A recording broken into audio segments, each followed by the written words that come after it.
রাতে কিন্তু আমার ককটেল পার্টি আছে, আমি সন্ধ্যাবেলার মধ্যে ফিরে আসবো। হ্যাঁ করাচ্ছি। আর তুমি কোনো রকম ইন্টারফেয়ার করবে না, কোনো বাড়াবাড়ি করবে না।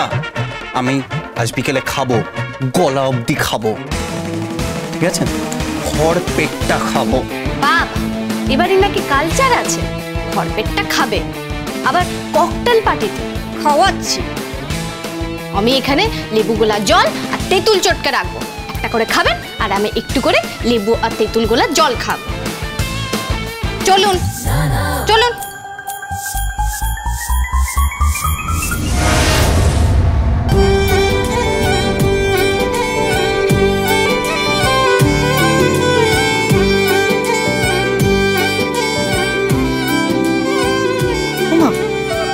তুই এখনো মোবাইলে মুখ গুজে বসে আছিস?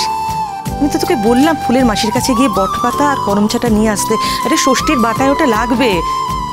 কি হলো কি, এতক্ষণ মোবাইলে কি দেখছিস? ঘাড় ব্যথা করে না? তোল মুখটা একটু, বাড়ির দিকে তাকা।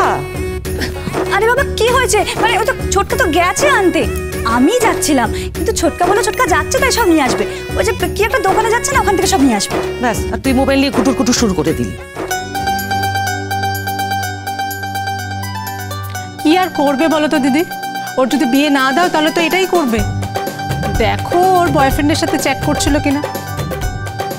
আরে মোবাইলে এসএমএস করলে কি বয়ফ্রেন্ডকে এসএমএস করা হয় নাকি? হ্যাঁ কি জানি বাবা। না হয় না, আমার কোনো বয়ফ্রেন্ড নেই। না, আমার কোনো বয়ফ্রেন্ড এখন নেই, আমি যেন কিছু জানি না। কি জানো তুমি? মিত্তির বাড়ির ছেলেটা সে তো খুব ঘুরঘুর করছে। আরে এসব কি ফালতু কথা বলছো তুমি? হ্যাঁ তোমার খেয়ে কোনো কাজ নেই না? মায়ের সামনে শুরু করে দিত। হ্যাঁ পিন খাইয়ে দিলে মাকে।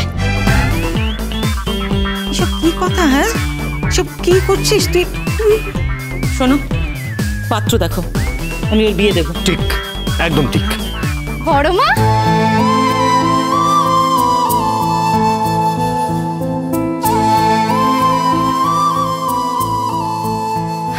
আরে ওরে এসে গেছিস? ওরে 7 বাজে অনুদেব, পরিণীতা। এই কি হয়েছে গো? দেখ দেখো তিথি, তুই এসে গেছিস? এই আমাদের জামাই কোথায় রে? কই আপনি আসুন।